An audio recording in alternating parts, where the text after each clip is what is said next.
Buongiorno a tutti, ben ritrovate e ben ritrovati a Educhiamoci, giornate per l'educazione, organizzate dal Comune di Vittorio Veneto, assessorato alle politiche scolastiche in collaborazione con IEM. Ringraziamo subito, come sempre, tutti gli enti che hanno concesso il patrocinio a questa manifestazione e i numerosissimi partner e media partner che ci aiutano sostenendo il festival a vario titolo. Il titolo di questa quarta edizione è Il cambiamento sei tu, un titolo che abbiamo voluto per parlare ancora una volta con i ragazzi, le ragazze e le famiglie e gli insegnanti di educazione. Trasmettiamo come sempre in diretta dalla scuola secondaria Lorenzo da Ponte di Vittorio Veneto, stiamo trasmettendo sulla pagina Facebook di Educhiamoci e sul canale YouTube del Comune di Vittorio Veneto. Salutiamo quindi tutto il pubblico che molto numeroso ci sta seguendo come sempre da tutta Italia e ringraziamo tutte le persone che ci aiutano a condividere le dirette sui propri canali social e ringraziamo tutti quelli che ci sostengono in questo senso. Ci sono però anche molte presenze in sala oggi e quindi prego la regia di inquadrare la nostra aula magna perché vogliamo salutare le classi che sono intervenute, eccoli, si fanno vedere. Sono la classe quarta del liceo Scienze Umane, accompagnata dai professori Canato, Costantini e Zanette, e ringraziamo in particolare anche la professoressa Alessandra Gregoris che ha aiutato il festival a mantenere una presenza alta di studenti e studentesse. Poi c'è la terza E della scuola secondaria di primo grado Umberto Cosmo, accompagnati dalla professoressa Stefania Artuso, che ringraziamo, e la classe terza C della scuola da Ponte che gioca in casa. Ci sono poi vari altri ragazzi e ragazze del territorio, quindi siamo molto contenti di questa partecipazione. Vi invitiamo anche a farvi sentire con un applauso manuale.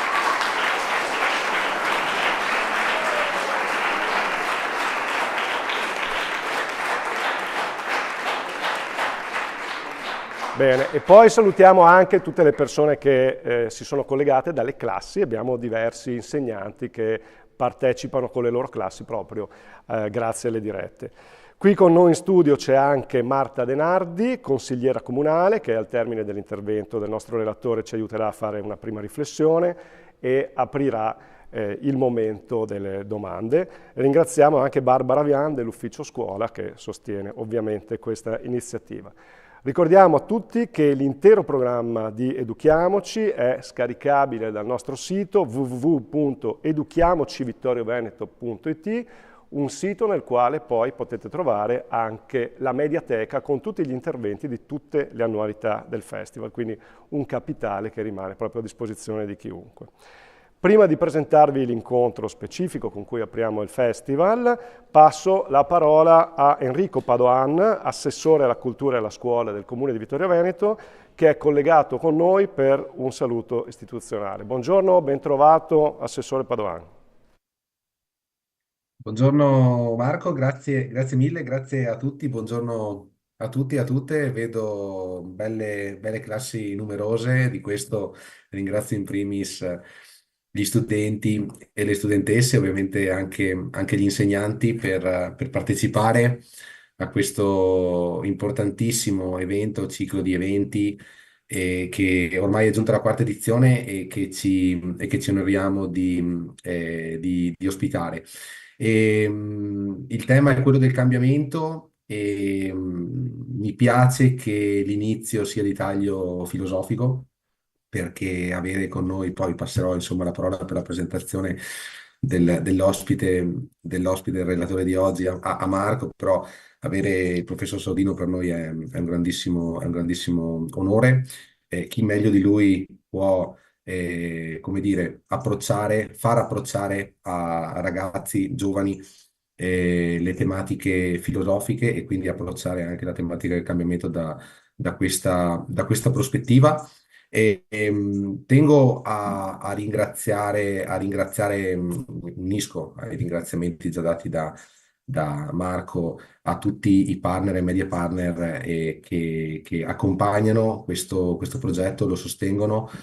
È un progetto, crediamo, davvero, davvero fondamentale perché le sfide dell'educazione sono sempre più sempre più grandi e crediamo che sia bello farlo avendo i ragazzi come protagonisti. Ripeto, è molto, molto bello, fa molto piacere vedere la sala piena.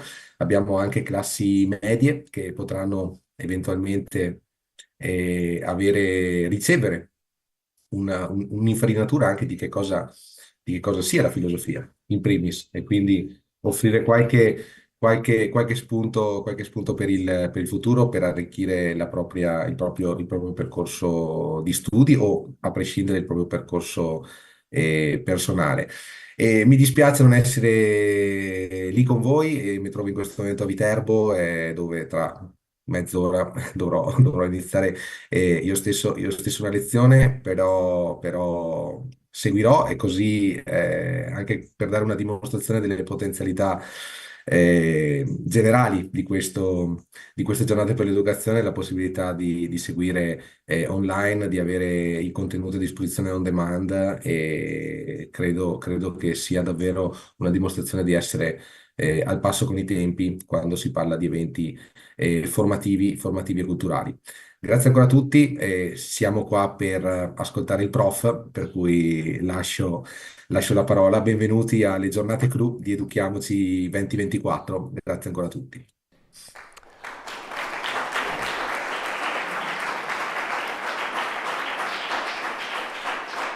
Grazie mille, grazie Assessore Padoan. E quindi introduciamo l'incontro di oggi, il cui titolo è Siamo noi i protagonisti del cambiamento.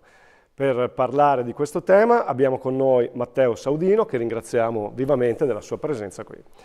Matteo Saudino è professore, attivista, youtuber, scrittore, insegna filosofia e storia al Liceo Gioberti di Torino, ha collaborato con l'Università di Torino come docente di istituzioni politiche.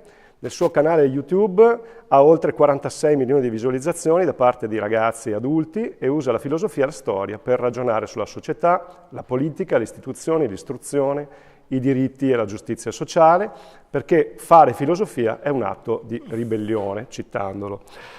Tiene conferenze e seminari di filosofia in tutta Italia e si occupa di formazione per enti pubblici e privati, è autore di numerose pubblicazioni, tra cui Crescere cittadini, Il prof fannullone, La filosofia non è una barba, Ribellarsi con filosofia, il romanzo per ragazzi Sofia Express e dello spettacolo teatrale Vite ribelli. Quindi accogliamo il professore con un applauso.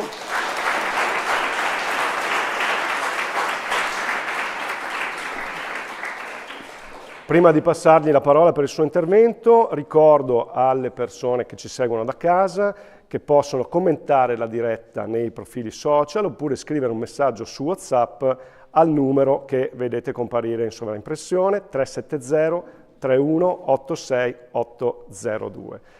Lascio quindi la parola a Matteo Saudino. Buon incontro a tutti. Grazie della presentazione innanzitutto. È un onore ovviamente iniziare i lavori di Educhiamoci, il primo intervento. Devo dunque rompere il ghiaccio. Esatto. E ringrazio veramente innanzitutto i colleghi che hanno portato qua gli studenti e ovviamente l'organizzazione per avermi invitato. Io dovrei essere a scuola, ma non lo sono, ho preso un permesso. Io ci tengo sempre a ribadirlo, è vero, youtuber, scrittore, mi cimento in tante cose perché mi piace cambiare, è il podcast, è i video, lo spettacolo sul palco, però sono un insegnante, insegno ancora un part-time verticale dal lunedì al mercoledì, tendenzialmente durante l'anno non vado mai via da scuola perché la scuola è la mia casa sicuramente, però avevamo preso un accordo già prima che mi facessero l'orario, dunque questo è l'unico lunedì dell'anno in cui non sarò in classe. Ci tengo sempre a specificare questa cosa perché quando parlo di scuola parlo vivendo la scuola, nel senso che insegno da 25 anni nei licei di Torino, ultimamente sono al Liceo Gioberti e per parlare di scuola bisogna anche esserci dentro, perché troppo spesso, no, si parla di educazione senza magari coinvolgere gli educatori, senza coinvolgere gli insegnanti e soprattutto senza coinvolgere gli studenti, che sono quasi sempre esclusi dalla discussione sul mondo della scuola e dell'educazione. Invece solo attraverso un dialogo, un'interazione tra questi soggetti e poi anche le famiglie ovviamente, che si può parlare veramente di educazione. Cambiamento, cominciamo con il dire una cosa ovvia ma che spesso viene dimenticata: la vita è cambiamento, punto, ed è così, sempre stato e sempre sarà. Dunque noi siamo in costante mutamento, come noi, le piante, gli animali, gli esseri chiaramente non viventi subiscono un mutamento. Una roccia subirà il mutamento in seguito al vento, alla pioggia, ma noi invece abbiamo un mutamento, innanzitutto biologico, proprio quello della vita. Cresciamo, invecchiamo, però a fianco al mutamento ovviamente proprio biologico abbiamo tutta un'altra serie di mutamenti, i mutamenti emozionali, i mutamenti culturali. Le emozioni cambiano ovviamente, poi sono emozioni che ritornano, la paura, avevano pure gli antichi, avevamo paura noi, l'amore, l'odio, la tristezza, la gioia, le passioni sono eterne ma non sono uguali, magari alcune cose di cui avevano paura gli uomini e le donne del 300, oggi a noi non fanno più paura. Quando arriva una cometa o c'è un'eclisse di sole, noi non pensiamo alla fine del mondo o a un'annunciazione eventualmente divina. Abbiamo sviluppato delle conoscenze che ci portano ad avere nuove paure e aver eliminato delle vecchie paure. Prima di venire qui questa mattina un po' di rassegna stampa, mi piace sempre ascoltare notizie del giorno, e leggevo che adesso ci sono tante, al di là della tristezza, l'orrore di queste guerre che stanno funestando questo passaggio storico, però c'è una nuova evoluzione della robotica, no? Ieri avete visto il nuovo robot anche di Elon Musk, un robot che potrà accompagnare i bambini a scuola, le bambine a scuola, potrà fare da babysitter, potrà accudire gli animali, potrà servirvi il caffè, prepararci la cena, eccetera, eccetera, tra cui però c'è anche un'altra variabile, che datogli in mano una pistola potrebbe sparare. Okay? Potrà eseguire questo. Dunque uno che ha tanti soldi o un gruppo criminale o eventualmente uno Stato potrebbe mandare un esercito di robot, la criminalità potrebbe avere un sicario robot, e a noi questa cosa fa sicuramente paura. Questo cambiamento sull'intelligenza artificiale ci fa paura, mentre altre cose che ci dà l'intelligenza artificiale non ci fa paura, anzi ci piace creare immagini, storie, musiche con l'intelligenza artificiale, le chat GPT più evolute, le intelligenze artificiali più evolute compongono canzoni, scrivono storie, anche qua affascinante, magari anche spaventoso. Ecco, questo è innanzitutto, questo è il DNA del mondo, il cambiamento, tutto cambia. Io quando inizio a introdurre la filosofia ogni anno in terza, quando arrivo ad Eraclito o Eraclito, dico sempre questo uomo, l'oscuro signore di Efeso, siamo in Anatolia, uomo oggi diremmo anche sociopatico, non sopportava le persone, gli adulti erano incapaci di fare qualunque cosa, però è un po' il nostro tema, date il governo ai bambini di Efeso e governeranno meglio degli adulti che invece sono corrotti, ambiziosi, altezzosi. Dunque un personaggio molto molto sopra le righe, che a un certo punto abbandona, no? Anche Efeso, e sta 2 o 3 anni in montagna non molto alte, cioè diciamo 1500 metri, a vivere la sua vita da eremita, perché uno vale 10.000. Questo personaggio molto, molto, ripeto, anche estroverso, che rifiuta i soldoni del sultano di Persia perché vuole essere libero e indipendente, non voglio andare a fare filosofia per i persiani per prendermi dei soldoni, e questo uomo capisce quello che è veramente il DNA del mondo, quella che è la legge della realtà e dell'essere. Pantarei, tutto scorre, noi scorriamo costantemente. Io non sono fisicamente quello di ieri, probabilmente qualche capello in meno, maledizione, e qualche magari ruga in più, qualche capello bianco in più, ma sono cambiato anche delle emozioni, ho conosciuto una nuova città, nuove persone che mi hanno già dato qualcosa, cioè noi non siamo mai, né dal punto fisico, né dal punto di vista emozionale, quelli di ieri, e non siamo oggi quello che saremo domani. Noi da qui dobbiamo partire. Poi Eraclito ci dice che questo divenire è dovuto a un'eterna lotta tra opposti E noi possiamo usarla come metafora, questa lotta tra opposti, ma c'è il bene e il male, c'è il dolce e il salato, c'è il caldo e c'è il freddo, c'è il coraggio e c'è la paura, c'è la speranza, c'è la rassegnazione, tante cose in conflitto permanente tra di esse guidano il divenire dell'essere. Noi da qui dobbiamo partire. L'essere e la realtà cambiano costantemente. Noi non possiamo fare nulla rispetto a questa cosa, anche volessimo fermare questo essere che diviene, non lo possiamo fare. E anzi, se vogliamo in parte negarlo, rifiutarlo, siamo, direbbe Eraclito, dei dormienti. Divide l'umanità in due, gli svegli e i dormienti. Gli svegli sono quelli che capiscono che tutto diviene, che tutto scorre. I dormienti sono quelli che non percepiscono i cambiamenti, sono quelli che non percependoli li subiscono i cambiamenti. Perché poi la grande differenza è questa: siccome il mondo cambia, noi cambiamo, tutto diviene, negare il mutamento, il cambiamento, il divenire significa stare statici in un divenire costante e dunque subire il divenire, farsi trasportare, farsi trascinare. E questa l'alternativa. Poi ovviamente vivere il cambiamento dovrebbe anche portarci ad essere più che mai curiosi, perché se tutto cambia e noi in primis cambiamo, questo dovrebbe innescare in noi un cambiamento anche di atteggiamento rispetto alla vita, cioè essere curiosi.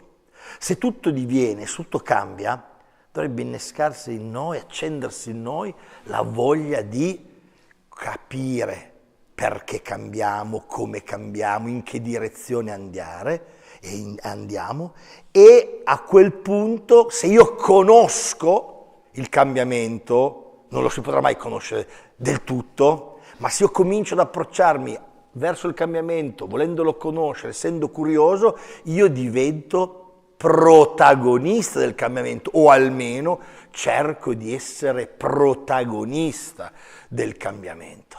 E da qui deve nascere una riflessione profonda rispetto alla nostra vita. Noi abbiamo sempre delle alternative. Non è che tutto è determinato. Sì, il mondo della natura ha delle leggi. Le leggi di Galileo, le leggi di Newton, qua sulla Terra valgono. Poi sappiamo con Max Planck, sappiamo con Albert Einstein che la fisica classica moderna, quella galileana e newtoniana, elabora delle leggi che sono certe qui. Questo è il mondo del meccanicismo, del determinismo newtoniano e galileiano. Poi però esistono anche altri sistemi che tutto questo mandano in crisi. Il tempo relativo, è chiaro, invece qua da noi è una invenzione, però è un'invenzione costante, va bene? E io potrò adesso questo bicchiere, cerco di non prendere quello pieno, lo posso lasciare e tutte le volte, faccio 45 minuti così, e tutte le volte cadrà. Cioè questo bicchiere non ha la libertà di autodeterminarsi nel momento in cui io lo faccio cadere, cioè apro la mia mano. È così per noi esseri umani? Per noi esseri umani vigono le leggi deterministiche? In parte sì. Perché se ci ammaliamo di una malattia medio bruttissima, noi cerchiamo di intervenire con la medicina, ma c'è una volontà. Ci sono conoscenze scientifiche, biologiche, mediche che si intersecano. Guarda che dico, io non voglio avere il diabete, la mia volontà è contro, io non voglio avere un tumore, io non voglio, io voglio volare, mi butto giù, no, non posso volere. Perché non posso rompere le leggi deterministiche della fisica qua sul pianeta Terra. Ma, come ci dice Kant, c'è una sfera, che è un newtoniano convinto, Kant siamo nel 1700, vuole anche dimostrare la veridicità delle scienze newtoniane, dice, noi esseri umani siamo qualcosa in più di meccanicismo, di determinismo. Noi siamo moralità. Noi siamo scelta, noi siamo responsabilità, cioè noi siamo responsabili delle nostre scelte. Questo, qualora anche non fosse vero, per assurdo, e poi che non sia vero, io voglio far finta che sia così, perché vivere essendo responsabili delle proprie scelte ha totalmente un altro gusto, un altro sapore dal vivere un mondo invece meccanicistico.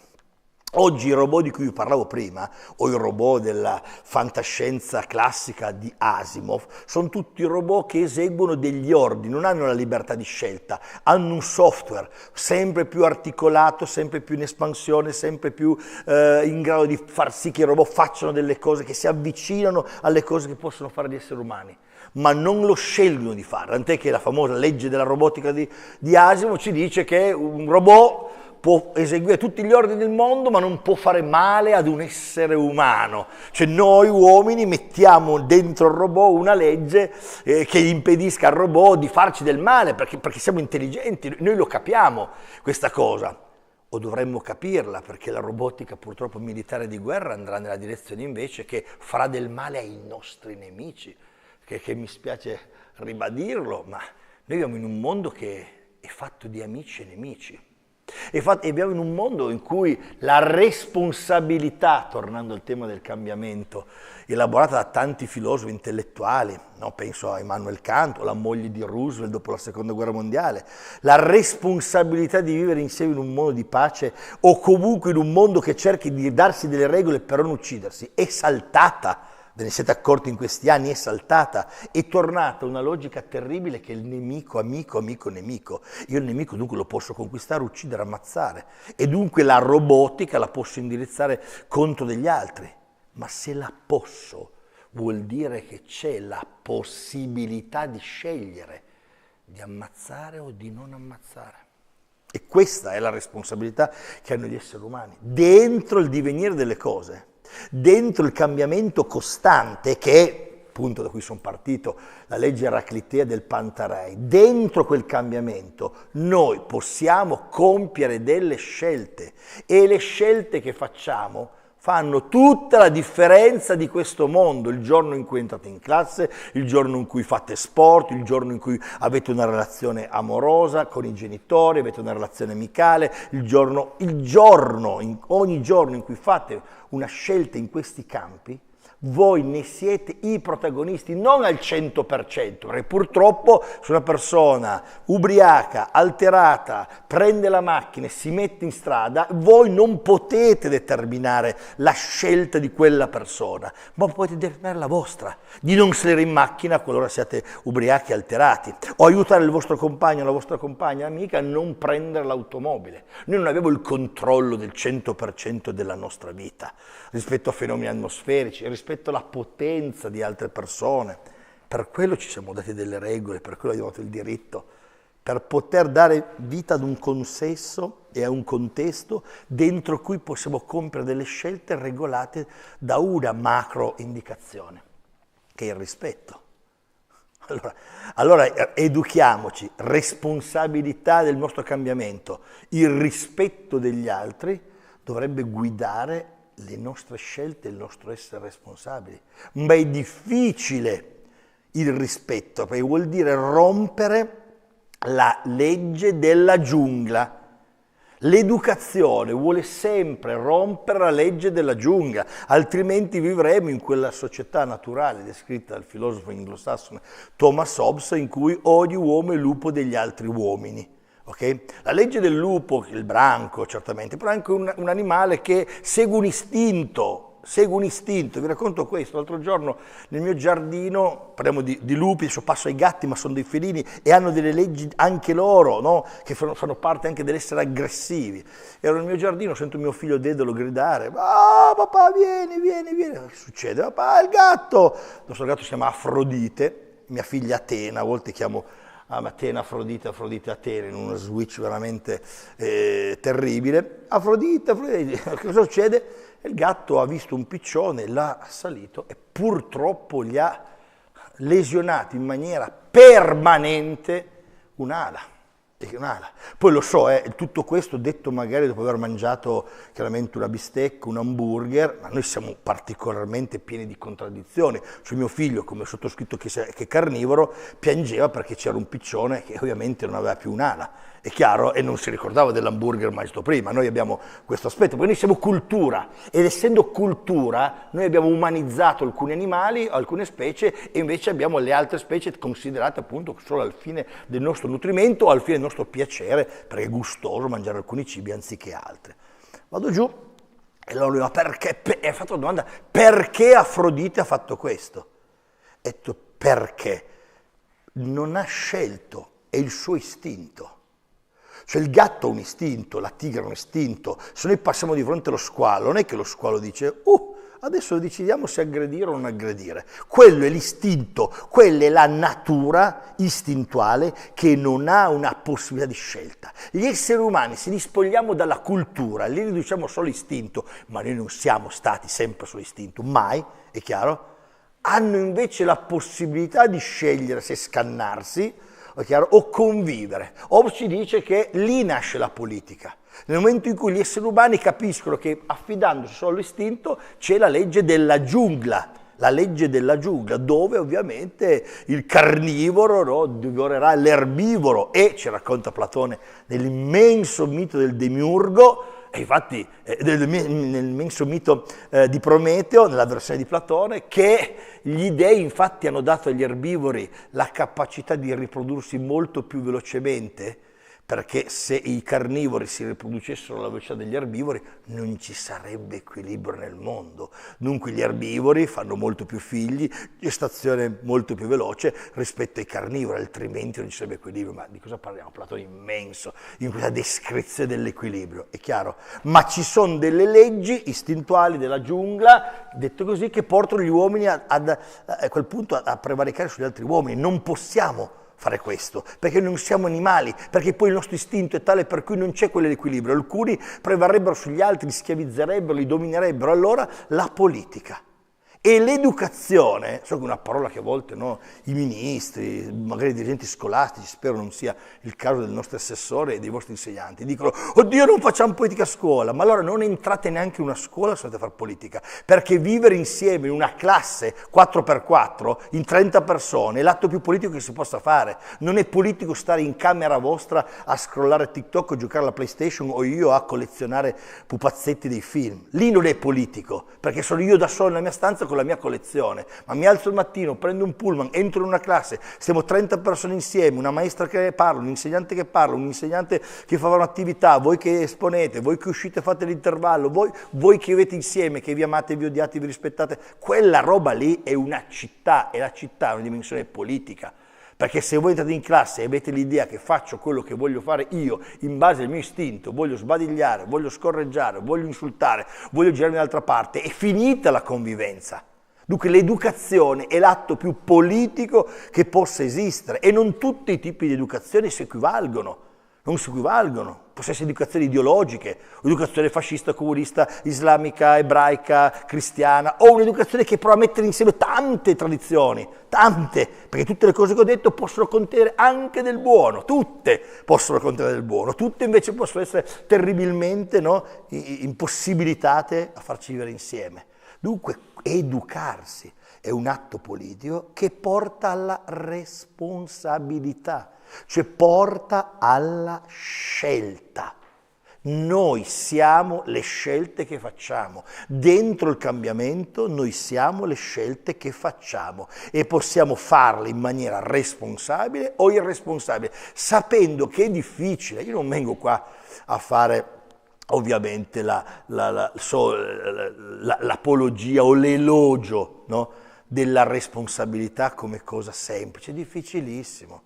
Essere responsabile è molto più difficile che essere irresponsabile, è chiaro, ma dobbiamo mettercelo in testa. Le grandi filosofie che abbiamo elaborato, dal platonismo all'aristotelismo, al cartesianesimo, cioè la razionalità, ma la stessa religione cristiana, tutte le religioni, partono dal presupposto che serva uno sforzo per essere responsabile, perché noi abbiamo anche il torbido, c'è il lato B dell'essere umano, che è superiore del lato A, secondo altri filosofi come Schopenhauer, come Freud, o anche come Nietzsche. C'è una potenza in noi, che non è la potenza della responsabilità, ma è la potenza anche, no, del vivere in maniera anche individualista, vivere per le passioni. Sono belle le passioni, ma se ognuno nella società persegue le proprie passioni in maniera incontrollabile, È difficile vivere insieme, ve lo dico io che sono nicciano, è bello, il dionisiaco è bellissimo, cioè abbandonarsi alla danza, alle passioni, alle emozioni,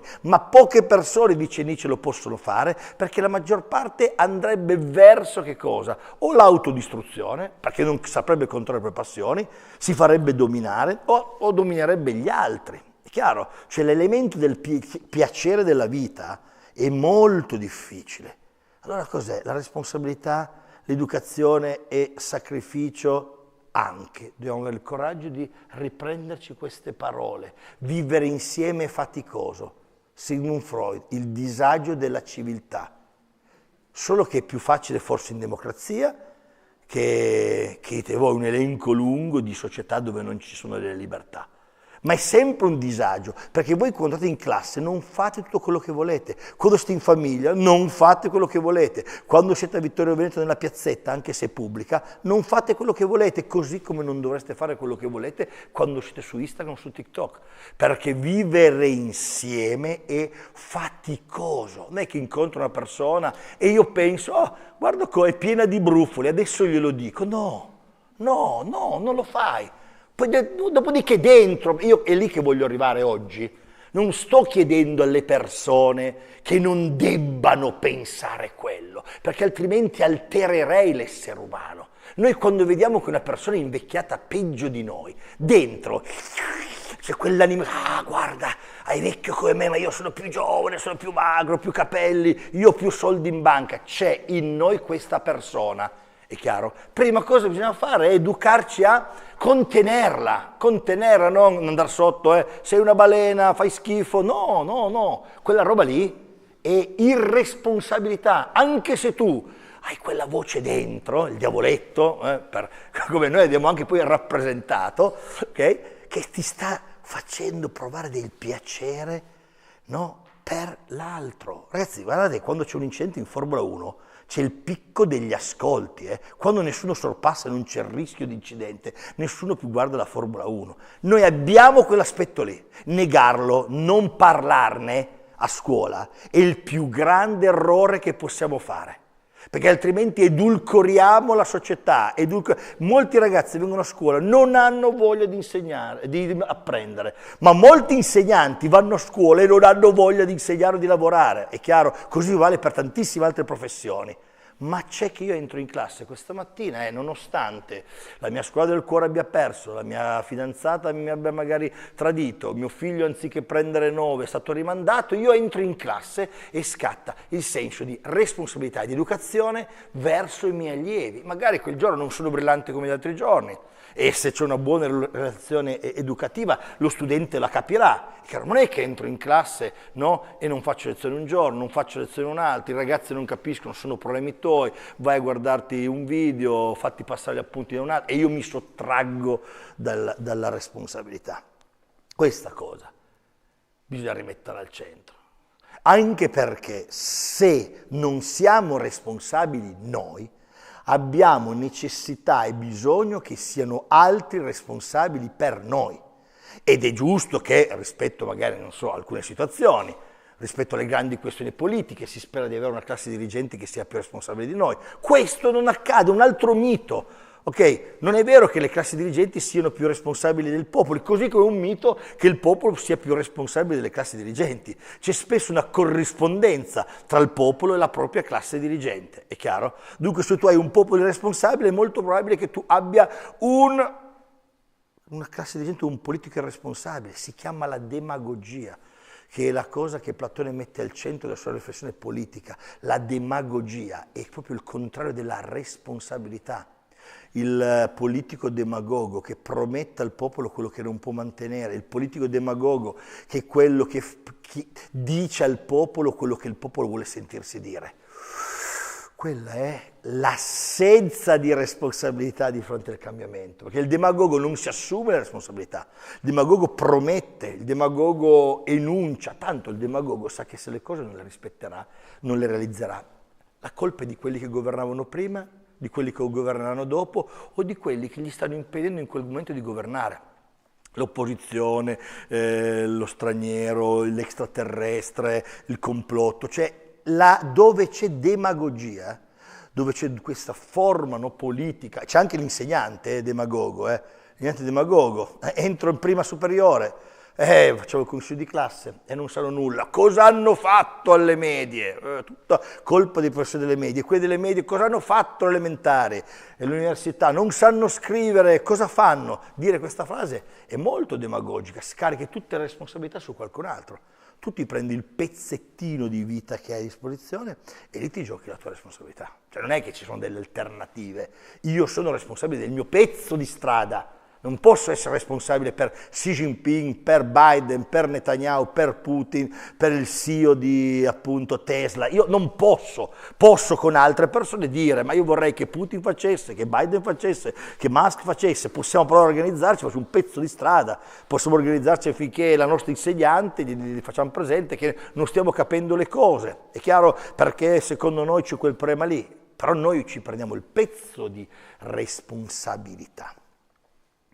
Perché noi siamo creature dentro il cambiamento, dicevo prima, architettura dell'essere e ontologia, sembra una parolona, ma l'ontologia dell'esserci, okay? Cioè quello che noi siamo nel mondo è cambiamento. Dentro questo essere cambiamento noi dobbiamo prenderci un pezzo di responsabilità perché siamo stati creati, oppure siamo evolutivamente fragili. Cioè da noi non escono le azioni migliori che potrebbero uscire. Quello appartiene già soltanto al Dio della tradizione comunque abramitica. Cioè il Dio delle tre religioni monoteiste che derivano dal ceppo di Abramo, gli ebrei, e i cristiani e gli islamici, hanno una divinità che fa quello che deve essere fatto nel migliore dei modi possibili. Noi siamo cresciuti in questo mondo, in cui leggendo magari il diluvio universale ci diciamo mamma mia che violenza, ma se quello ha fatto è perché è quello che doveva essere fatto. E arriviamo sino addirittura a Leibniz nel Settecento, secondo cui Dio aveva infinite possibilità di creare il mondo.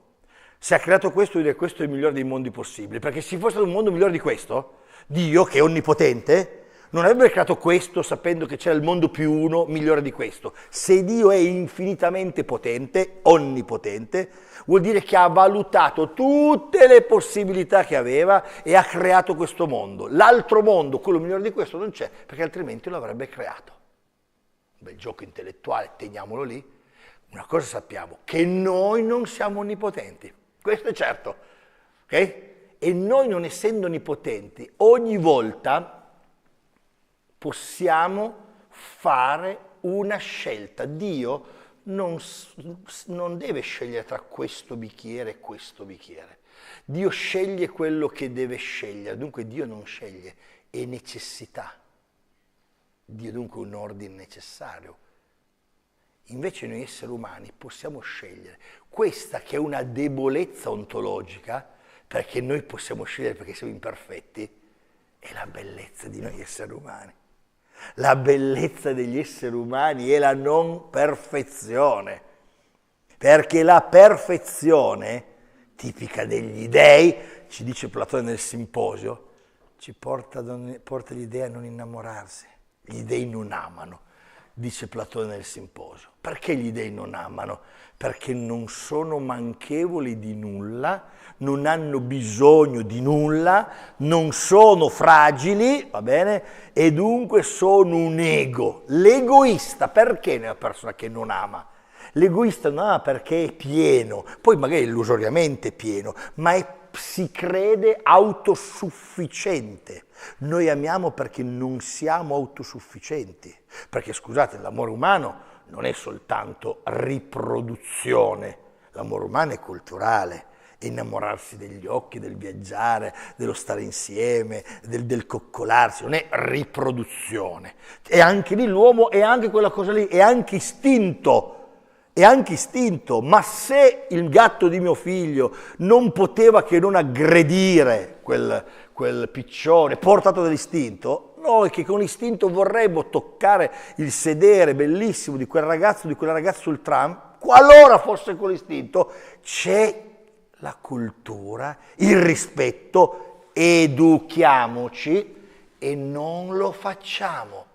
Altrimenti vai alla frase e non ho resistito, era troppo bello, era troppo bella. Ma noi non siamo solo questa cosa qua, però ripeto, siamo anche.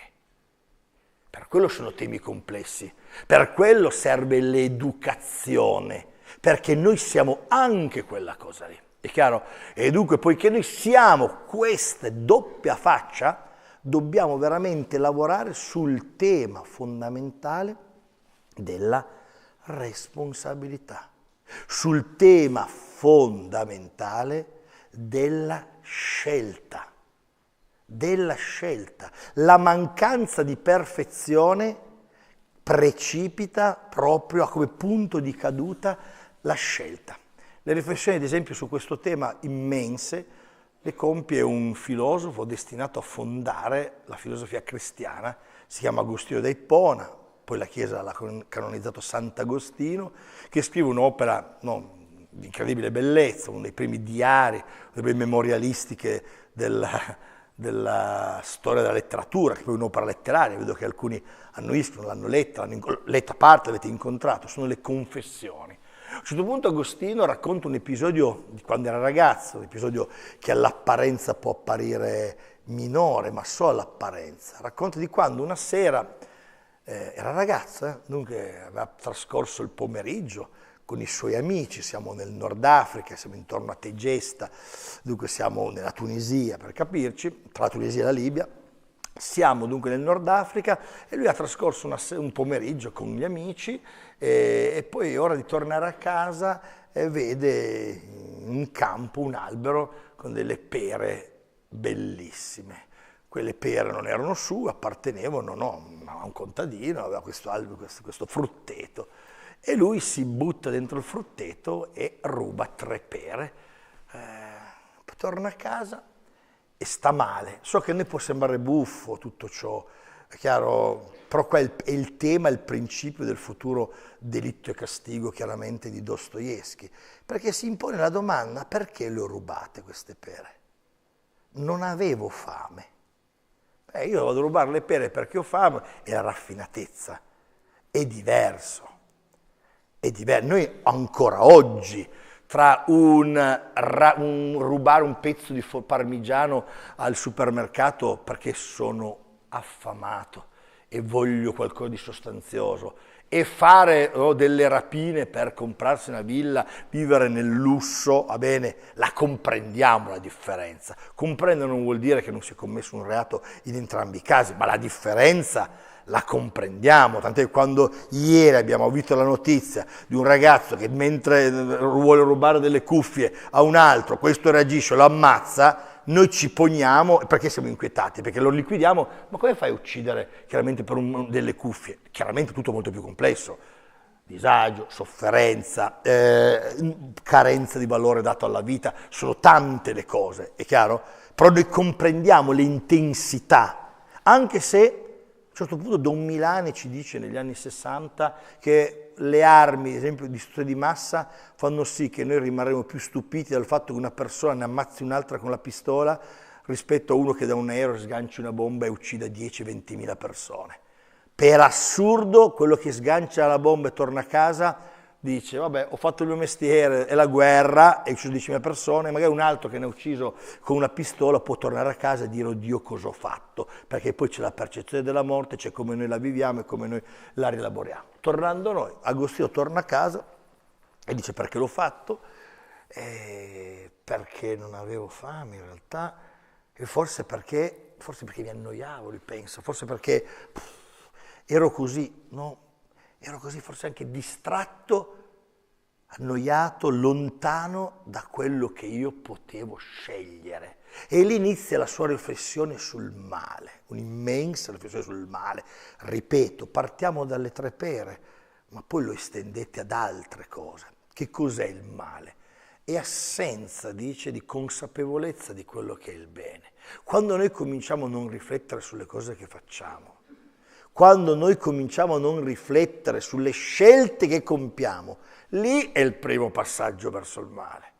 Quando intanto, vabbè, ho urtato una macchina nel parcheggio del supermercato, bah sì, me ne vado via, tanto se l'altro l'avesse urtata, avrei fatto lo stesso. E via, un po' di responsabilità in meno, ok?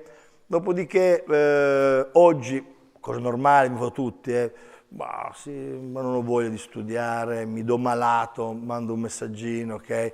E salto la mia programmata. Non stiamo parlando di aver sgozzato una persona, ma intanto io il mio piccolo pezzo di responsabilità non me lo sono preso. E di piccoli pezzi di responsabilità che non mi prendo, si può arrivare, non è automatico, a un certo punto a cominciare a compiere delle azioni sempre più irresponsabili e sempre più dannose. Dai, mi hanno offerto 1.000 euro, assessori, consiglieri, per fare questa cosa qua a Vittorio Veneto. Ma che sono 1.000 euro, dai. Ci sono dei politici che prenderanno 1.000.000 di euro. Guarda, 1.000 euro, chiudo un occhio. Tac. Perché? 1.000 euro, 2 paia di scarpe, 3, 4, 5, una vacanza, un weekend. Va bene, dai. Non stai decidendo se appunto attaccare l'Ucraina o sganciare delle bombe sul Libano, sono delle piccole cose. Sì, però l'assessore, il consigliere, quella cosa potevano determinare, non l'Ucraina o Gaza. Potevano determinare se prendere quei 1.000 euro o non prendere quei 1.000 euro. E cosa hanno fatto? Non hanno scelto la via della virtù, della giustizia, dell'onestà, ma hanno scelto la via della corruzione, dandosi tutte le giustificazioni, anche, ripeto, no, comprensibili. Chiaro? Io potrei andare a scuola, lo dico alle colleghe, ma di cosa stiamo parlando? 1.600, 1.700. È uno stipendio improponibile quello degli insegnanti, improponibile. Allora io potrei entrare in classe e dire, vabbè, sai che c'è?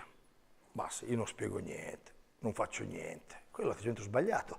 Gli insegnanti dovrebbero, a mio avviso, Matteo Saludino ci mette la faccia come sempre, allora, che inizi una vera battaglia importante, politica sindacale, per avere un rinnovo contrattuale decoroso, è chiaro, e non allora non faccio questo progetto con gli allievi, allora non spiego. Potrebbe essere giustificato, è chiaro? Ma così vale per tante altre persone che potrebbero sempre trovarsi un'autogiustificazione per non essere responsabili delle proprie azioni, perché la responsabilità costa fatica.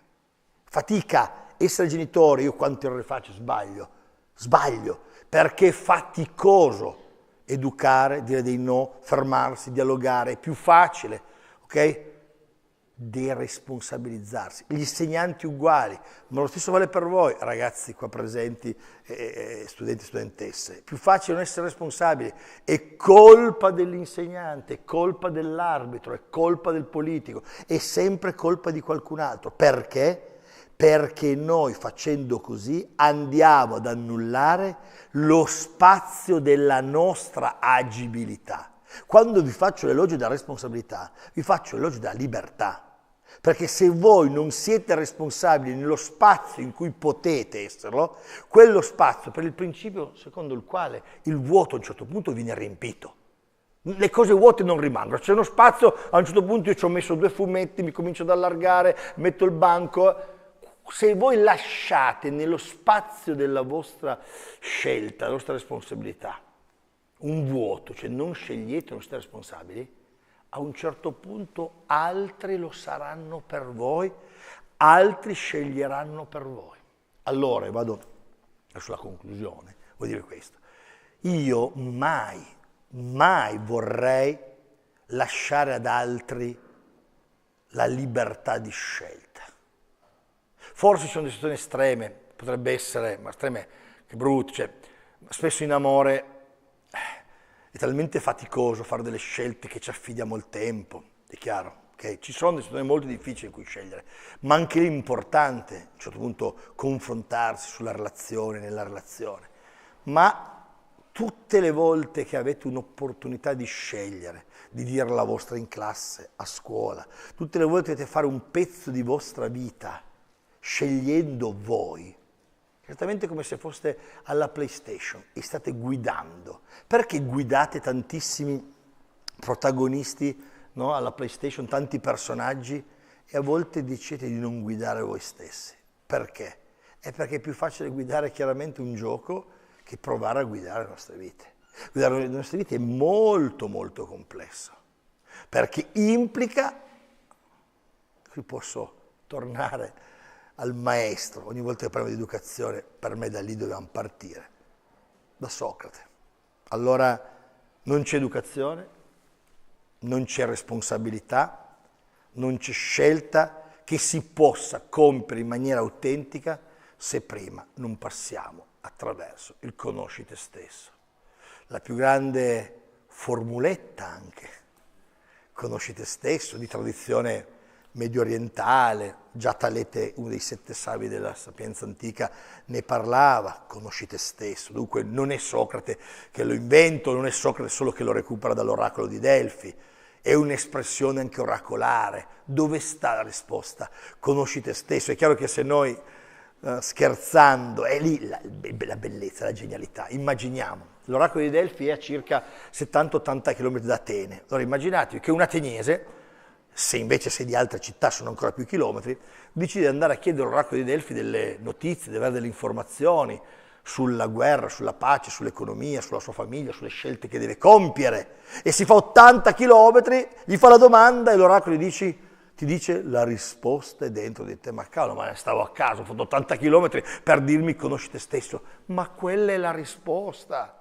Voi, ragazzi, studenti delle medie, dovete conoscere voi stessi per scegliere le superiori, dopodiché avverrà con i vostri genitori sicuramente, ma tanto se quella scelta è figlia del non conoscersi o è imposta anche in maniera protettiva, poi c'è io che insegno al classico o è almeno un terzo degli studenti che sono lì perché la loro famiglia ha fatto il classico e pertanto quella dinastia continua a fare il classico. Poi i nodi vengono al pettine perché stai male, non funziona.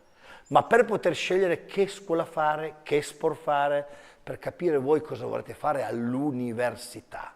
Potete fare tutti i corsi di orientamento e fateli, ma alla fine il percorso è conosci te stesso. Conosci te stesso. Come vi immaginate, tra 1 anno, 2 anni, 3 anni, significa conoscervi.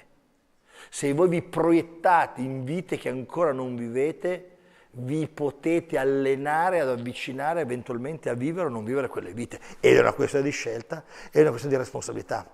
Ma conoscersi è l'esperienza più difficile, è l'universo più inesplorato, è molto più facile a un certo punto mandare delle sonde su Marte, capire se c'è vita su Marte, se c'è stata vita su Marte, se c'è l'acqua su Marte, che mandare delle sonde dentro di voi per capire chi siete, o dentro di me.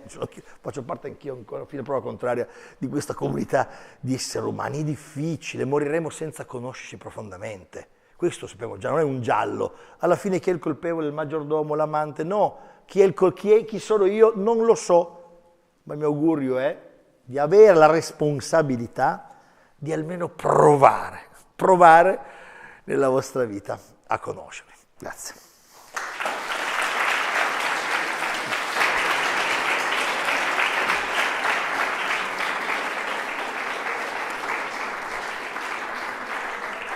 Matteo Saudino, grazie. Non potevamo aprire meglio di così il nostro festival, con lo sfondo filosofico a cui aveva fatto un accenno anche l'assessore Padoan e poi con tutti questi richiami alla responsabilità dell'educarci e anche al titolo del nostro festival. Adesso c'è uno spazio per un po' di interazione con il pubblico da casa e soprattutto con quello presente e quindi chiedo alla nostra ospite in sala una considerazione, Marta Denardi, se vuole raggiungerci qui. Io non sono l'oracolo di Delfi, pertanto dialogheremo e sbaglierò tutte le risposte. Ma... Bene, innanzitutto buongiorno a tutte e a tutti, rinnovo i ringraziamenti fatti dall'assessore Padoan a nome dell'amministrazione di Vittorio Veneto e ringraziamo in particolare appunto IEM, la Tenda TV, insomma tutti coloro che collaborano per creare questo festival e ringraziamo particolarmente il nostro grandissimo relatore Matteo Saudino per la sua presenza tutt'altro che scontata, quindi rinnoverei un applauso al nostro relatore.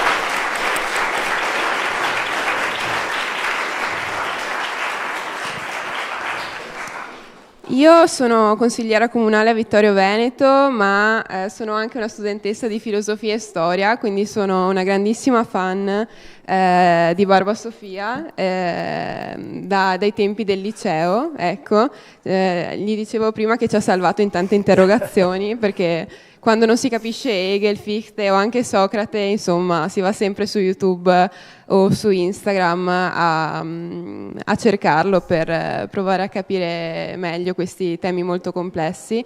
Ringrazio poi in particolare anche i professori che hanno portato qui gli studenti, anche molto molto giovani, quindi delle medie e del liceo per la vostra presenza. Quindi un applauso anche ai professori e agli studenti.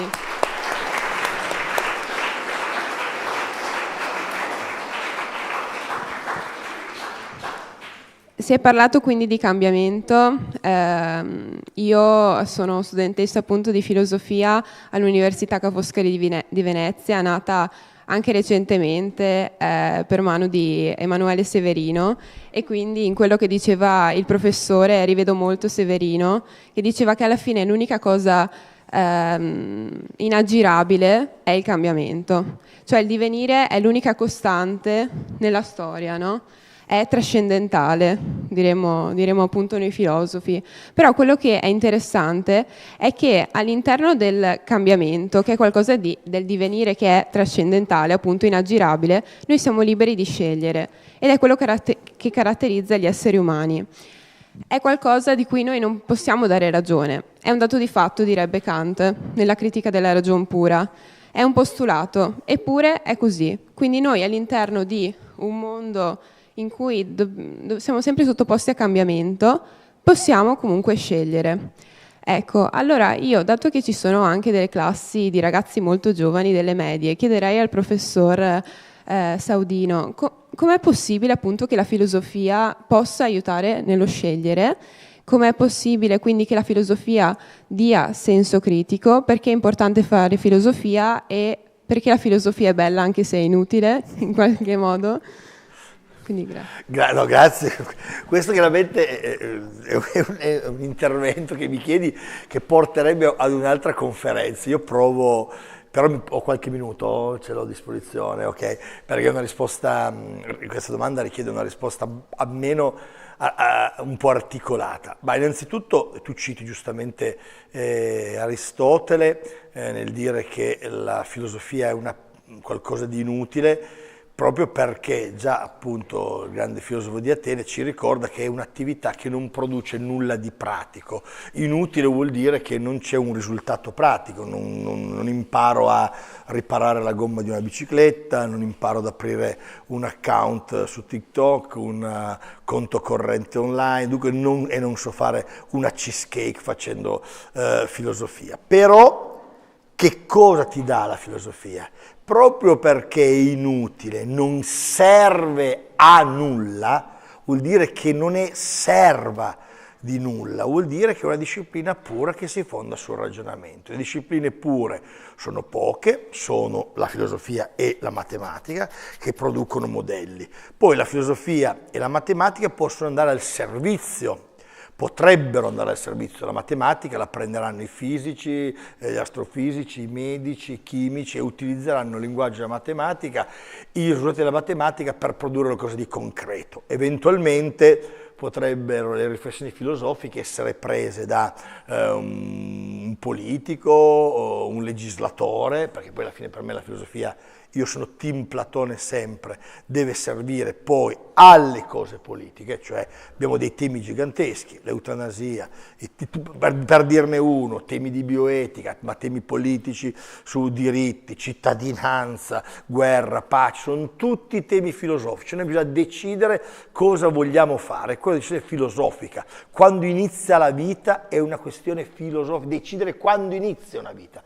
Poi come vada o non vada rispettata è una questione filosofica. Nell'Ottocento i bambini lavoravano e il dibattito giuridico prevedeva il lavoro minorile. Abbiamo cambiato questa prospettiva. Chiaro, l'intelligenza artificiale sarà una questione filosofica perché un dibattito astratto sull'intelligenza artificiale dovrà poi confluire sul dare delle regole all'intelligenza artificiale.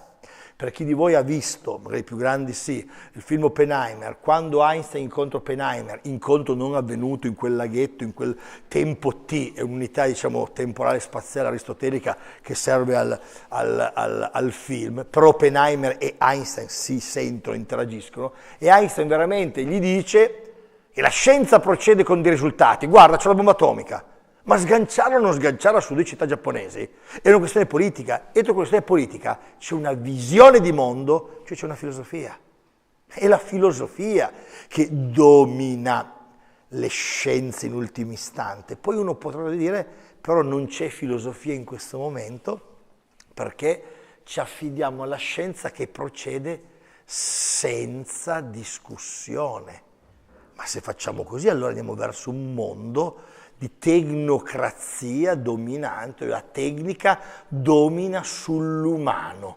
Questo è un altro tema su cui vi invito a riflettere, su cui voi dovrete riflettere, noi dovremmo riflettere. Allora, oggi fare filosofia significa di imparare a ragionare intorno alle cose del mondo, ma non ragioniamo mai sulle cose del mondo rimanendone esterni, perché noi esseri umani siamo nel mondo. La filosofia è l'essere umano che si interroga su se stesso nel mondo. Dunque, come fai a non fare filosofia? Se non fai filosofia, stesso discorso di prima, saranno altri che si interrogheranno sul senso della vita e del mondo anche al tuo posto. Dunque, fare filosofia è inutile, ma al contempo è utile. È una bellissima inutilità. È utilmente inutile o inutilmente utile, perché alla fine vi dà la consapevolezza di dove andiamo, di cosa facciamo. Cioè, questo è il fare filosofia. E allora fare filosofia deve essere più che una materia, un'attitudine. Poi in Italia i liceali la fanno nel triennio, ma no, io ad esempio quando ho scritto il libro Sofia Expert per bambini della quinta elementare o ragazzi diciamo di prima e seconda media, l'ho fatto con l'idea che si potesse introdurre la filosofia attraverso un romanzo già alle scuole primarie o alle medie, cioè portare i ragazzi a discutere intorno alle grandi questioni. Chiaramente per discutere intorno alle grandi questioni serviranno alcuni piccoli strumenti, ma non devi conoscere la storia della filosofia da Talete a Nietzsche per fare in prima media, in seconda media una discussione filosofica. Il problema è distinguere la discussione filosofica dal chiacchiericcio intorno al bar, ok? Che c'è al bar. E il bar è bello per quello, perché c'è chiacchiericcio, è chiaro? O distinguo da un salotto di amici o di uomini e donne. Non è che basta, il chiacchiericcio è una cosa divertente. Quest'estate a un certo punto c'è stata addirittura questa contrapposizione. La filosofia vi dice già che le mele e le pere non si mettono a confronto. E quest'estate abbiamo scoperto che si dibatteva sulla programmazione del suo tempo T di trasmissione di Alberto Angela e Temptation Island, ma non si può mettere a confronto due cose, perché parliamo di due proprio prospettive di serata diverse, una serata che va nel torbido e noi siamo, ne parlavo prima, il sesso, le corna, i corpi, o una serata di medio impegno, logos, razionalità intorno. E chiaramente le persone si divideranno tra come vogliono passare la loro serata ed è molto improbabile che faccia più ascolti Temptation Island, perché l'essere umano è forse soprattutto questa cosa, dovrebbe terminare la voce e dirti guarda l'altra cosa perché è più educativa, ma torniamo noi. Però se tu hai già uno strumento minimo come questo per poter riflettere su queste cose, i palinsesti televisivi, come sono costruiti? Sono costruiti chiaramente sull'audience, che è l'unico criterio che tiene l'audience. Adesso posso entrare in una polemica viva? Siamo sempre in diretta? Siamo sempre in diretta. Vabbè, lo cito lo stesso, così verrò nuovamente attaccato. C'è questa, magari non faccio i nomi, vabbè, c'è questa trasmissione che ogni sera va in onda su una radio importante, alle 18:30, che è la radio del Sole 24 Ore. Dunque parliamo di una radio liberale, di una radio che ti dà educazione anche finanziaria, di una radio che durante il giorno ha delle trasmissioni eccezionali di geopolitica, di temi fondamentali proprio nel mondo. Alle 18:30 sino alle 20:30 diventa un posto dove ci si può insultare, dove si parla di profili che vengono aperti, dove si fanno i soldi con giochi erotici, eccetera, eccetera. La domanda è: perché una trasmissione così viene messa in un palinsesto così? La risposta è semplice, perché fa quinto, 6, 10 volte gli ascolti delle altre trasmissioni. È chiaro? E questa roba qua vale della notte dei tempi, vale della notte dei tempi. Allora parlare di sesso, gioco d'azzardo, va bene, o l'insulto libero, porta denaro, porta audience. Allora uno studente minimo, un approccio filosofico è: ah, ma guarda, fanno questo perché io in realtà sono un cliente consumatore che deve sempre consumare, e allora io sono responsabile un po' della mia scelta. Come passo quest'ora e mezza? Come passo queste 2 ore? Cosa scelgo di andare? A me piace che c'è la possibilità di scelta, la filosofia ci lascia possibilità di scelta. Se questi ragazzi escono da qua e vanno a vedere Fast and Furious 150.000, no? Va benissimo, ma vanno sapendo che saranno corpi, velocità, automobili, potenza, e c'è in noi questa roba qua. Ma se loro non hanno gli strumenti per capire che il cinema è una cosa molto più articolata, molto più complessa, che possono scegliersi tantissimi film, tanti registi, è quello il vero problema. Cioè, fare filosofia significa avere degli strumenti per poter scegliere, che non vuol dire stasera gioco alla PlayStation o leggo Anna Karenina, ma no, ma sapere che esiste Anna Karenina, capito? Sapere che esiste Don Quixote, sapere che esiste Stephen King, che oggi è un autore gigantesco da prendere in mano e leggere la prosa di Stephen King, e non c'è soltanto invece l'altro tipo di mondo. L'altro tipo di mondo è un mondo pulsionale, perché le pulsioni sono la cosa più appagante. Eros Thanatos, Eros Thanatos. La lezione immortale di Freud, che è superato per 1000 altri aspetti, rimane ancora lì. Noi siamo attratti sia dall'eros, dalle pulsioni erotiche, e mossi, sia dalle passioni di morte. Siamo questa cosa qua. Ma studiare filosofia, incontrare questi autori, soffermarsi a riflettere con loro, vi rende più liberi. Cioè, a un certo punto, quando il pifferaio magico arriva lì e comincia a suonare, voi prima di andargli dietro dite: ah, lo sta facendo perché vuole che consumi tutto, va bene, mi piace essere oggettivato a merce e ci vado. Ma ci vado con la consapevolezza che è una cosa diversa. Nessuno è più ingenuo da dire mi regalano un account. Ma cosa ti stanno regalando? Ti stanno prendendo 7-8 ore al giorno del tuo tempo. Se tu sei consapevole che ti hanno preso 7 ore del tuo tempo, perché su TikTok c'è chi raggiunge 7-8 ore al giorno, speriamo non voi, è chiaro, ma ci sono ormai questo tipo di problemi. Un conto è essere eventualmente consapevole. Ma il sistema è costruito non perché c'è Stalin, Napoleone vuole conquistare l'Europa, lo vedete, Napoleone vuole conquistare l'Europa, poi la sua ottica era liberarla dagli assolutismi, dai governi conservatori reazionari, questo. Ma TikTok, che ci sta conquistando via e vuole per tutti i social, non vi sta dichiarando esplicitamente qual è l'obiettivo, ma l'obiettivo è uno solo: tempo. Tempo, perché il tempo è la cosa più preziosa che abbiamo. Chi prende il nostro tempo è diventato il nostro Signore. Mettetecelo, mettete in testa, vale per me, vale per voi. Chi domina il nostro tempo domina le nostre vite. Dunque, saper scegliere, essere responsabili, vuol già dire: a chi cedo io il mio tempo? Perché sono partito, gli ascoltatori, ancora un minuto, poi mi taccio per sempre. Quando il contadino del feudo gli dicevano: mi dai 7 giorni di corvée per costruire il ponte del Marchese di Saluzzo, quel contadino diceva tutta una serie di parolacce, perché non aveva voglia di dare 7 giorni della sua vita a costruire il ponte elevatoio per il Marchese di Saluzzo. Ma oggi il tempo che noi regaliamo, glielo regaliamo perché ce lo prendono in maniera persuadente, sexy. Ci dicono: non vieni a costruire il ponte, vieni solo a vedere torte, addominali, balletti, giochi. Perché vi dicessero i vostri genitori: potete portare sotto la spazzatura, non ho tempo. Ma come? Non hai tempo di portare la spazzatura, ma hai tempo... Perché?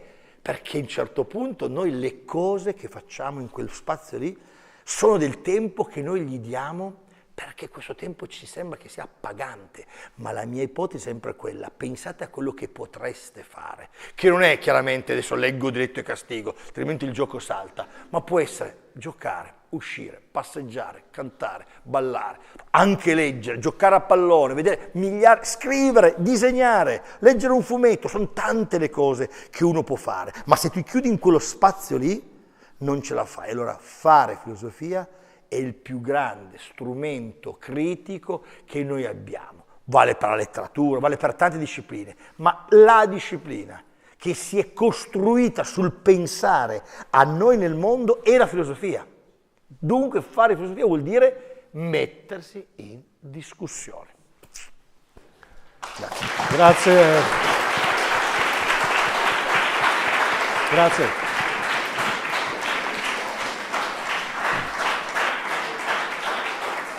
Grazie professore, forse c'è posto per qualche altra battuta se lei è disponibile, perché abbiamo anche questa temporizzata, esatto. Abbiamo moltissime domande da casa, da insegnanti, genitori. C'è qualcuno che dice però essere genitori significa anche accettare che i figli possano fare delle scelte che non condividiamo. E quindi qual è l'equilibrio tra aiutare, intervenire? Sottoscrivo. Allora, detto che, e la lancio come provocazione, quando Platone, è una provocazione sempre per chi ci sta ascoltando a casa, immagina che per crescere i figli e le figlie in grado di guidare ottimamente la città era indispensabile toglierli ai genitori.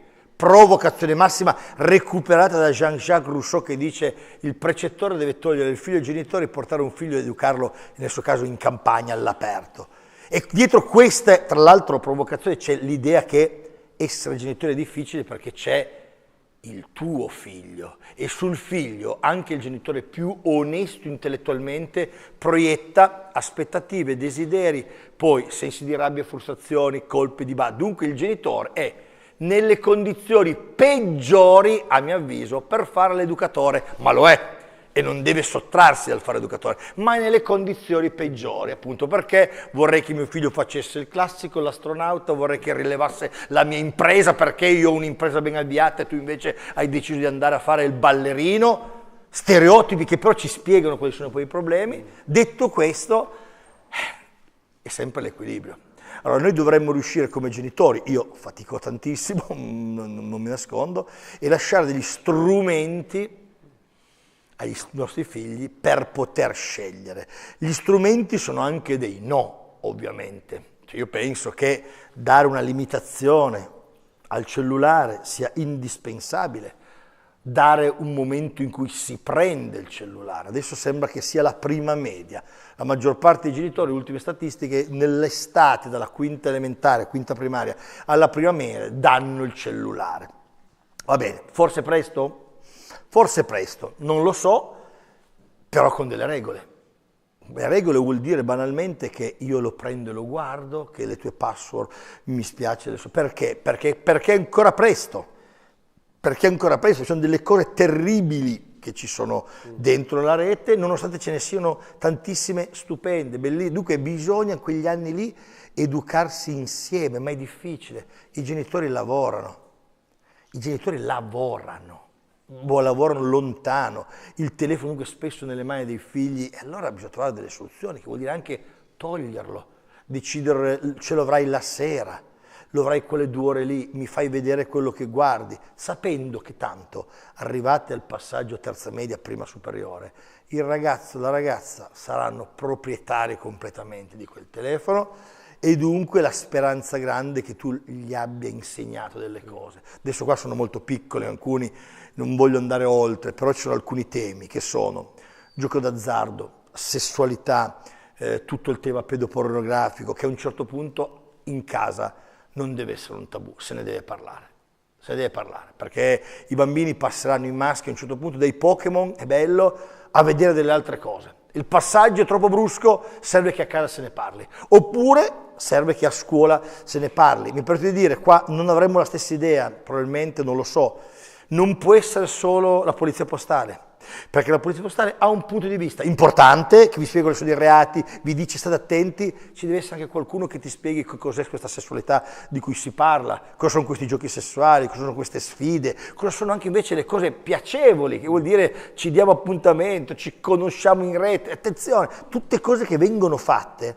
Noi, se però rimaniamo a quel programma che non c'è neanche più, non riusciamo.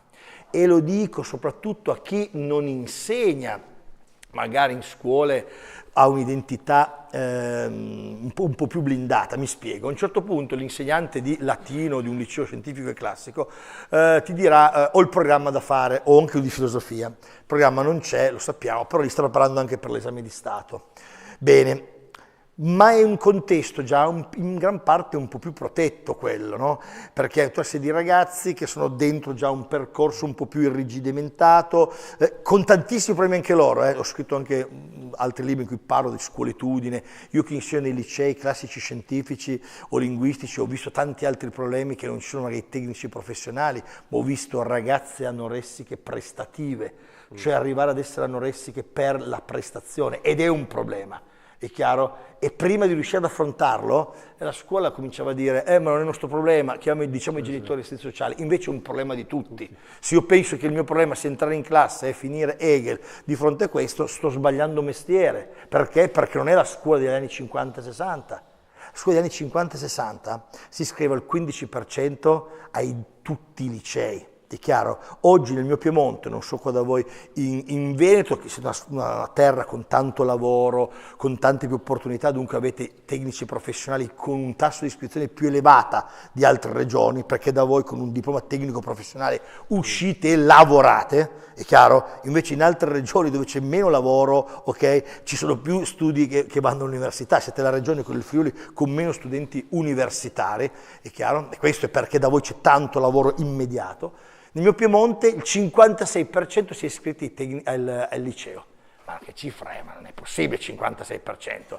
Se il 56% si iscrive al liceo, io non ho i ragazzi liceali di 40 anni fa. Allora io quando sono in classe devo tenere conto che ho tutta una serie di problemi che devo affrontare. E sono problemi educativi. E allora io tolgo un po' di tempo a quello che è il programma che non c'è più, e lo dedico a questo, che ha un'incidenza grande sulla vita delle persone. Cioè affrontare i temi dell'affettività, delle relazioni a scuola è importante. Io capisco chi critica. Io voglio insegnare matematica, non mi interessa il tema dell'emozione, dell'affettività. Io sono qua per insegnare letteratura latina, non sono qua. Ci sono materie, pedagogia, chiaramente sociologia, psicologia, filosofia, che hanno una propensione ad affrontare questi temi perché sono dentro anche il DNA di queste materie. Altri dicono, ma io sono qua a insegnare appunto meccanica, costruzioni, elettrotecnica, e però i ragazzi che tu hai davanti in questo momento, proprio perché il mondo è cambiato rapidamente, entrano in alcuni mondi in rete e hanno a che fare con una realtà che dobbiamo discutere insieme. Bisogna discutere di cos'è l'intelligenza artificiale, e i genitori a casa, c'è quel momento magari imbarazzante in cui però ci si ferma con i figli e si discute di tutto quello che può accadere. Poi i figli a un certo punto hanno la loro autonomia, ti manderanno a stendere, faranno le loro esperienze come sempre accaduto nel mondo, è chiaro, ma dobbiamo metterci noi in gioco. Nel mio nuovo libro che uscirà a maggio, a un certo punto faccio una cosa che anche qua magari darà un po' di polemica, ma critico duramente il registro elettronico. Punto. Il registro elettronico, se è un mezzo, va bene. Se, come fanno molte famiglie o molti insegnanti, diventa il modo della relazione umana, è sbagliato. È sbagliato. Ci mettiamo intorno a un tavolo e parliamo di questo 4. Che cos'è sto 4? Ne parliamo? Oppure basta semplicemente scriverlo lì? Avere il fatto che il bambino è a scuola, mi è arrivato il messaggino invece che non c'è. Può questo registro elettronico sostituire la relazione umana? No, ma per alcuni lo fa. Perché basta, io l'ho scritto. Io ho scritto che non c'è, io ho scritto che ha preso 4, è finito lì. È educazione questa? No. Però se noi non intendiamo così, quanto lavoro per gli insegnanti, quanto lavoro per i genitori. E il problema è che l'insegnante suona la campana, il suo orario è finito. E il papà e la mamma che devono andare a fare quello che vogliono fare, paddle, spinning, hanno una vita con tanti appuntamenti e anche la loro vita da realizzare, oltre dei figli. Cioè, giriamoci pure attorno. Educarsi, formarsi, richiede due cose, fatica e tempo. Abbiamo voglia di faticare? Sempre meno. Abbiamo tempo? Sempre meno. Per quello oggi la sfida educativa è difficile.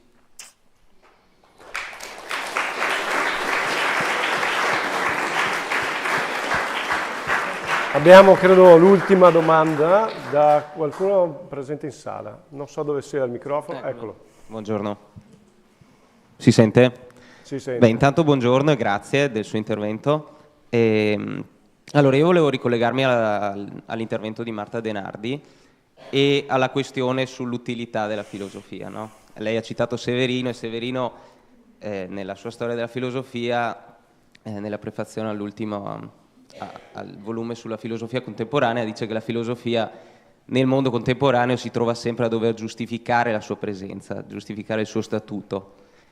E io trovo che lei abbia dato una risposta molto importante riguardo a cosa serva la filosofia e sul perché la filosofia non deve essere serva, no? Citando Platone. E, a proposito di questo, mi chiedevo cosa pensa lei riguardo lo statuto della filosofia nelle scuole, nel mondo dell'istruzione e la sua fondamentalmente poca presenza. Lei ha citato prima una filosofia accessibile anche addirittura alle scuole primarie, delle domande che possono effettivamente incontrare le esigenze di ragazzi anche molto più giovani di un sedicenne che si iscrive alla terza liceo. E mi chiedevo appunto che cosa ne pensa lei sui motivi, al di là della politica dell'istruzione, su quali sono i reali motivi di questa presenza così scarsa delle domande filosofiche, dell'interrogazione filosofica, sul perché e se questo può essere collegato in qualche modo a un certo elitarismo della filosofia. Perché quando Platone dice che la filosofia è la scienza degli uomini liberi, intende non solo che è il domandarsi di chi ha tempo e di chi può domandarsi qualcosa sull'esistente, ma dice sottovoce che anche il tempo ce lo ha chi non è servo, chi ha la possibilità di domandarsi ciò. E quindi mi chiedevo appunto cosa ne pensi. Beh, grazie innanzitutto per la domanda, no, di qualità e di spessore. Guarda, l'Italia è anche il paese che ha più ore di filosofia rispetto a tutti i paesi europei, forse del mondo, nel senso che data la nascita della filosofia in Grecia e data la centralità del pensiero tedesco nella filosofia, dunque Grecia e Germania come patria della filosofia, noi facciamo più filosofia nelle scuole superiori di quanto non ne facciano i ragazzi greci o i ragazzi tedeschi. Ciò nonostante non sembra che produca magari grandi risultati, invece sì, te lo dico, perché il mondo della scuola tedesca è un mondo profondamente in crisi, che ha fatto del mondo tecnico, chiaramente scientifico, il cavallo di battaglia. Parliamo, no, un tempo locomotiva produttiva dell'Europa, basti pensare che Lombardia e Veneto sono collegate alla Germania, penso per quasi un terzo del loro PIL, è chiaro, ma forse anche di più. Dunque è un mondo industriale, tecnologico, che aveva bisogno di scuole finalizzate a quel mondo del lavoro, dunque la Germania stessa non ha dato centralità alla filosofia.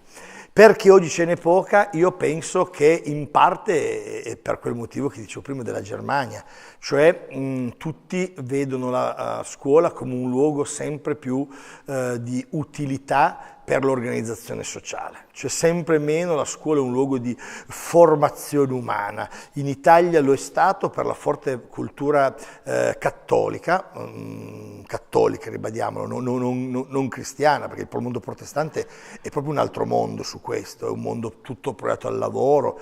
Io qualche volta vado anche in Svizzera a fare qualche conferenza, proprio un altro mondo, i ragazzi lavorano già, hanno tutti stage lavorativi all'interno delle scuole, che siano liceo, che siano studi tecnici, poi con le loro vantaggi, perché per loro stage vuol dire orario curricolare progettato, non come da noi butti del PCDO a fare delle cose che non hanno nessun senso, e ovviamente poi con una continuità nelle aziende, con copertura assicurativa e in alcuni casi con retribuzione. Dunque poi nel mondo della Svizzera italiana, Svizzera tedesca o il mondo tedesco, dove il lavoro protestantemente inteso, o addirittura calvinista, ok, diventa quasi una proiezione del tuo essere un buon cristiano in terra. Invece il mondo cattolico, che per me è anche la bellezza del mondo cattolico, in questo mette al centro la persona, la crescita della persona umana dentro una comunità. E per questo ne aveva tanta importanza anche, se non alla filosofia, ma comunque a tante altre materie che mettono al centro l'umano. Il mondo anglosassone, ancora peggio in questo, il mondo francese, che è figlio anche di Diderot e d'Alembert alla fine, l'enciclopedia delle scienze e delle arti e dei mestieri, cioè molte scuole tecnico-industriali con poca riflessione filosofica. Io penso che il criterio sia quello dell'utilitarismo. L'utilitarismo ha vinto la grande battaglia, l'utilitarismo tecnico-pratico fa sì che non ci sia più o sempre meno spazio per la dimensione della discussione umana. L'altra risposta, però è già, secondo me, già un po' troppo machiavellica, vale sempre, è che alla fine una disciplina che stimola il pensiero è sempre meglio non sostenerla, non chiaramente stimolarla, nel senso che anche in democrazia, mi verrebbe da dire provocatoriamente, forse ancora più in democrazia, hai bisogno di persone un po' idiote o comunque abbastanza poco preparate, perché la democrazia si fonda sul consenso ed è più facile ottenere il consenso di un idiota di una persona invece istruita o colta. Nei regimi dittatoriali, nei regimi autocratici, nei regimi muscolari, tu hai bisogno sempre del consenso, nessun regime la lezione l'abbiamo imparata, nessun regime autoritario, nessuna dittatura, né il nazismo, né lo stalinismo, come forme dittatoriali che hanno controllato in maniera forte, no, la società, avevano solo il terrore. Il nazismo addirittura aveva tanto consenso e, passati una battuta triste, lo vediamo ancora adesso, nel senso che alcuni punti forti dell'ideologia nazista li abbiamo, ma mi sembra recalcati questa settimana, non so in quale convegno, o in TV, ha ribadito con forza che quando c'è una crisi, la prima cosa che facciamo è aggressività, tirare su dei muri e odiare. Cioè, dunque il nazismo vuole costruire un mondo, in parte anche il fascismo, su identità e con dei nemici. Il comunismo è ancora un altro discorso, voler pianificare il futuro, le vite delle persone con un'organizzazione razionale industriale. È più difficile realizzare il socialismo reale, perché devi quasi stravolgere l'essere umano e razionalizzarlo e inquadrarlo. Invece il fascismo e il nazismo hanno come input anche molto la dimensione passionale, odio, amore, morte, no? Battaglia, patria, queste cose molto forti. E dunque nei regimi, nonostante ci sia sempre necessità del consenso, dove hai comunque la forza muscolare, non hai così la necessità di depotenziare, no? Forse la scuola, perché tanto la controlli già. Invece in democrazia tu la scuola non la controlli ed è questo anche un po' un tema in quel pamphlet che ho scritto Cambiamo la scuola, annacquarla. Il modo migliore per distruggere la scuola in una democrazia è annacquarla, cioè renderla un luogo, come direbbe anche Marcuse, non luogo. La scuola come non luogo, intrattenimento, parcheggio, progetti, io so, anche qua molti colleghi non condivideranno, dopo me lo dite, troppi progetti, la scuola non ha più senso. La scuola non è un progettificio, se ne scelgono 1 o 2 all'anno, 1 o 2 all'anno, si vanno a sedimentare, ma la scuola di 1000 progetti, ancora poi una dimensione educativa?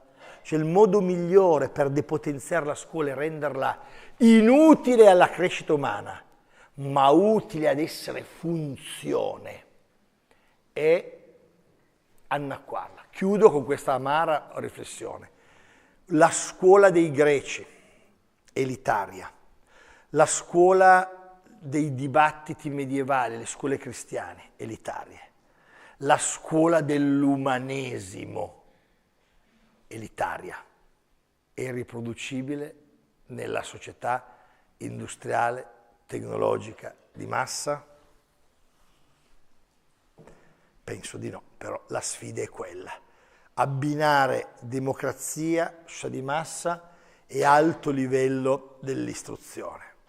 Però è un po' un sogno perché, e qua vado per l'ultima battuta, in Italia c'è anche tantissimo classismo, per cui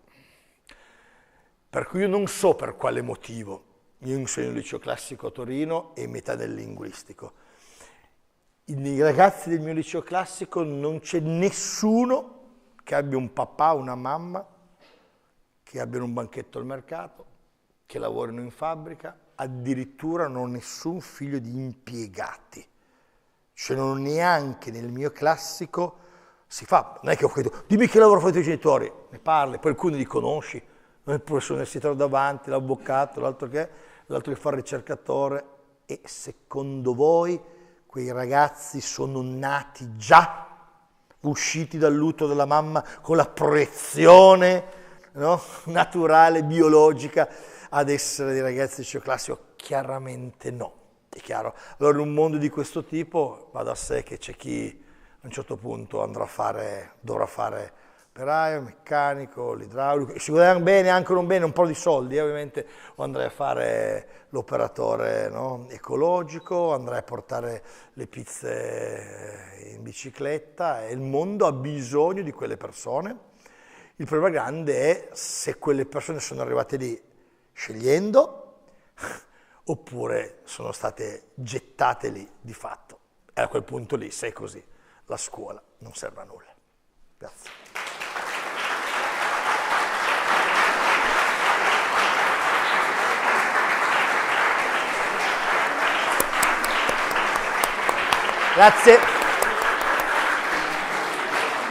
Grazie. Grazie a Matteo Saudino. Noi andiamo in chiusura di questo appuntamento. Ricordiamo però a tutte le persone presenti e a tutti quelli che ci seguono anche da remoto che alle ore 15 avremo il prossimo incontro con il dottor Fabio Porporato, un incontro dal titolo provocatorio "Il dito medio, educare è un atto rivoluzionario". Poi alle 17:30 avremo con noi il dottor Fabio Olivieri. L'incontro è intitolato "Dalla norma alla pratica, costruire comunità di educatori e pedagogisti", un incontro al quale invitiamo in particolare tutti gli studenti di scienze umane e di scienze dell'educazione universitari. E infine alle 20:30 ci sarà la dottoressa Maria Rita Parsi con un incontro dal titolo "Integrare corpo e mente per produrre armonia".